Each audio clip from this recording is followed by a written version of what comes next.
The college basketball season is less than 1 week away, and the season starts with a bang. There are 126 games scheduled for Monday, November 7th, with Baylor and Mississippi Valley State tipping off at noon Eastern Time.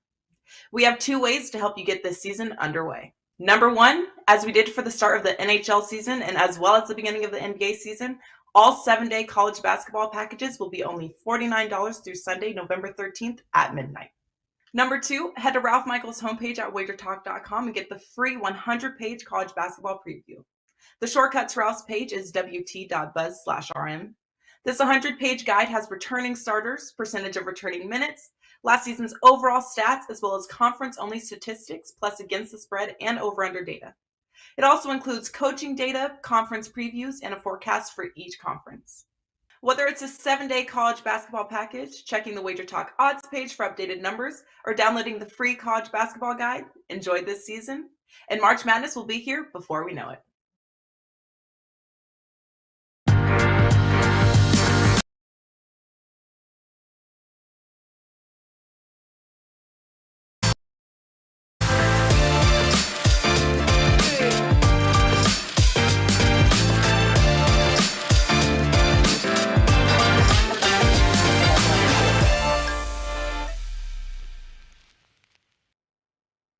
Welcome to WagerTalk TV.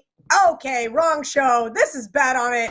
You know, it's been a really rough weekend. I went 1-1 in the NFL, and now I can't even get any of my bearings straight. I am Kelly Stewart, joined today by Marco D'Angelo, Joe Raineri. It's Bet On It, powered by WagerTalk TV. How about that? I will fix that one of these days. You know, I just did a show with Megan Making Money, and she called it Thursday Night Football. So I want you to know it's not only me that screws up Monday Night Football here at WagerTalk.com.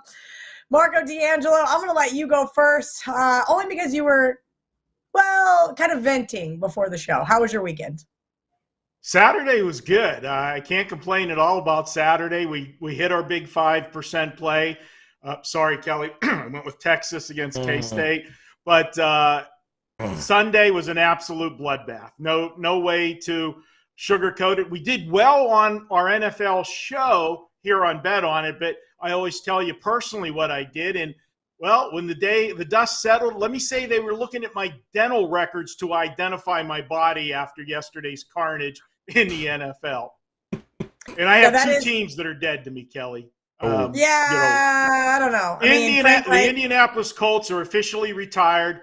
They are dead to me. And the Raiders are trying very desperately to get themselves on that list, blowing the 17-0 lead yesterday.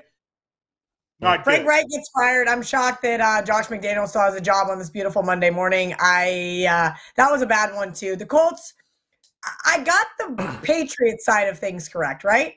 I was on the Colts with you as well, and that was that the Patriots offense under Mac Jones, this 2-quarterback system, which we never saw Bailey Zappi, even though I heard a couple of Bailey Zappi chants, just a few, at Gillette yesterday. That Pats defense is the real deal. That was a Belichick game. My buddy Chris said in the party bus on the way home, he goes, man, Belichick just loved that game. He enjoyed every second of it. Field goals, defensive scores. I'm like, yeah, I can see that. That is totally his type of game. And that is what we saw, unfortunately. Colts missed field goal, and that was about all we saw from Indianapolis. So Frank Reich got the boot. Joe Raineri, how was your weekend? That was great. I didn't get crystal so that's always a positive on Saturday. So that was fantastic. No, it was good. It was a good Saturday. We hit our best bet here on Bet On It. I don't know how with Tampa and squeaking it out there with a classic Tom Brady last-second touchdown in order to get it done there.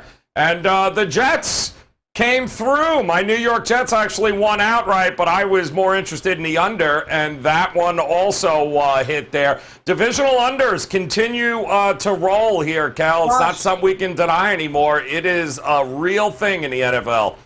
I believe the only one that did not hit was Seattle at Arizona. I'd have to double-check my betting account because I didn't want to open it. Barely over.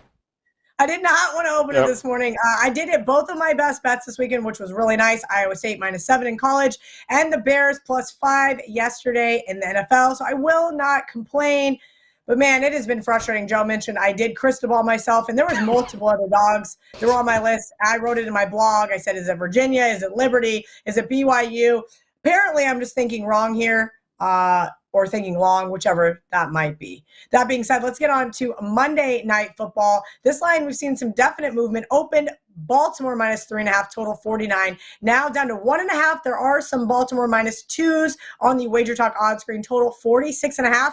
But this one's coming down. We're starting to see some 46s as well. Joe, I never go to you first, so I'm going to let you talk and tell me what you think about this Monday Night Football game. I was burned early with Baltimore this season as I watched them not once, not twice, but, 3 times in the first, 6 weeks, end up losing games in the fourth quarter that they had been leading the entire game in, usually by double digits. In fact, it's crazy, Cal. The 3 losses that they have trailed in those 3 losses for a combined 90 seconds. That's right, 90 seconds in those 3 losses. It's nauseating to be holding a Baltimore Ravens ticket in the fourth quarter and going, oh, please hold on. Yeah, I ain't doing that here tonight. So, on the other hand, they're very good early, Cal. Those scripted plays, their ability to be able to at least go into the half,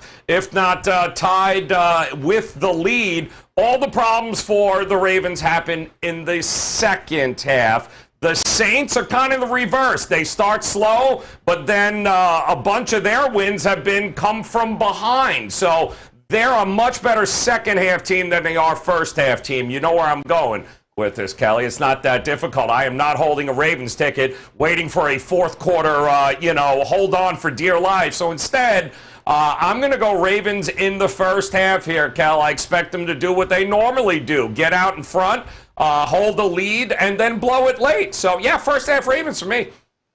I'm here for that, Joe. Last Monday, I played Saints plus 3.5 right out of the gate, dropped down to 2.5.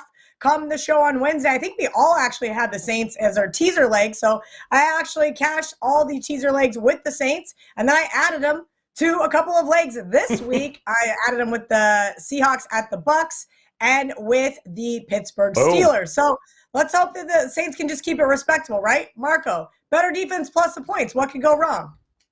Well, I'm not really proud of any of these defenses on this game. And Joe, you're absolutely right with Baltimore in their first half ability. Until last week, did you watch that Thursday night game?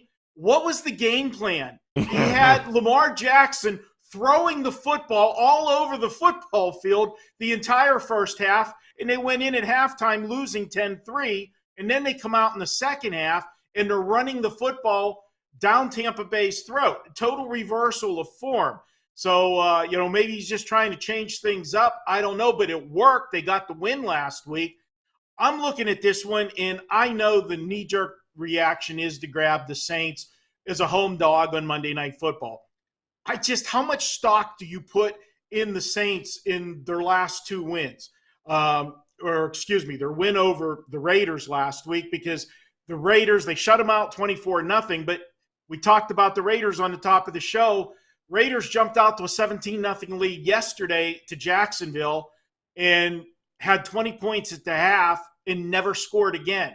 So, the Raiders offense has now been shut out in 6 of the last 8 quarters they've played. So I'm not really sold on the Saints defense. And you want to talk about these defenses? Well, how about the fact that both of these teams have defenses that are not great? Baltimore, in fact, ranks 23rd at yards per play allowed, allowing 6 yards per play, and they're 26th in points allowed, the Saints at 25 points per game. So I'm looking at this one, and I'm going to look to the over because we do have 2 offenses that can score. Baltimore's number 5, 26 points per game. Saints are number 8 at 24.9 points per game. But the other thing I like to look at is yards per play. That's a better indicator on both teams. And you got the Saints at number 5, 6.2, and you got Baltimore at number 8 at 6.1. So both offenses should have success. Both defenses are very suspect. I'm going to go ahead and take this one over the 46.5 for Monday Night Football. I want to try to get to a side. I've been back and forth all week, guys. I can't pull the trigger on the side. I don't blame you, Marco. Having a 3.5 in pocket feels great. I got a nice little CLV trophy. What could go wrong here? I do feel bad at 1.5 and even 2. I think if you like the Saints, you play them on the money line at this point. As our good friend John Murray used to say, games don't land 1 and 2. Nope. Ever. Thank you. Just a very small percentage of the time. I actually was trying to look for this tweet when our producer Dan panned back to me. Ariel Epstein from Prop Shop and Ralph Michaels from TNA got together and found a little bit of data that supports the Ravens tonight. I'll make sure to retweet that since I could not find it for you guys. So Ariel Epstein was happy that Ralph found a little angle for her Ravens tonight.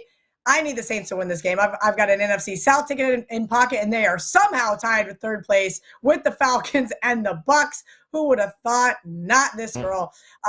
Marco, Joe, any last words on Thursday Night Football?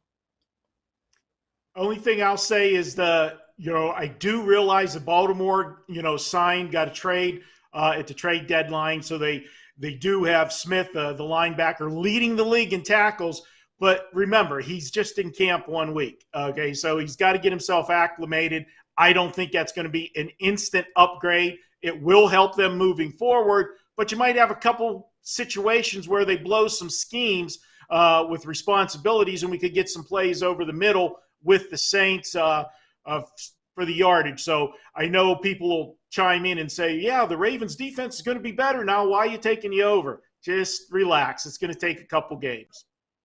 That is a very good point, Marco. I saw a lot of talking heads bringing that one up, and it takes a little bit of time for guys to learn new defensive and offensive schemes in the league. Joe Raineri, you have the last word. Yeah, and if you're wondering why Andy Dalton over a healthy now Jameis Winston, keep in mind Jameis Winston this year, the second highest percentage of passes off target.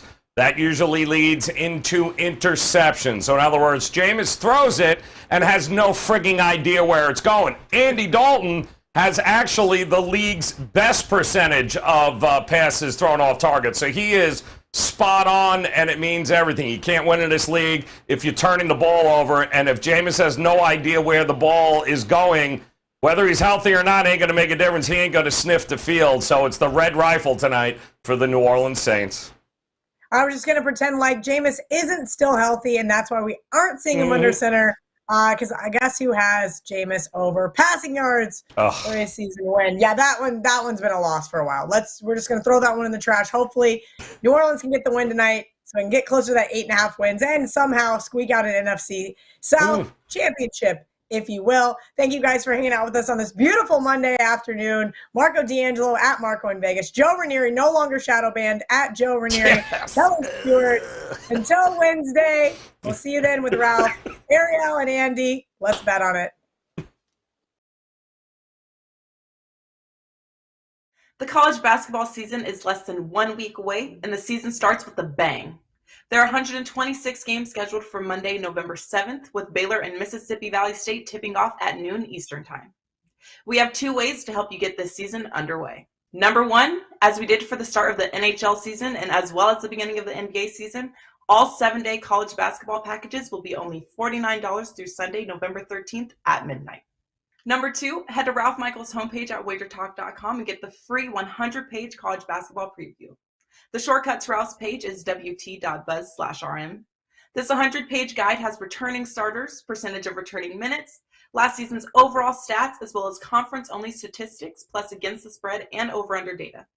It also includes coaching data, conference previews, and a forecast for each conference. Whether it's a 7-day college basketball package, checking the WagerTalk odds page for updated numbers, or downloading the free college basketball guide, enjoy this season. And March Madness will be here before we know it.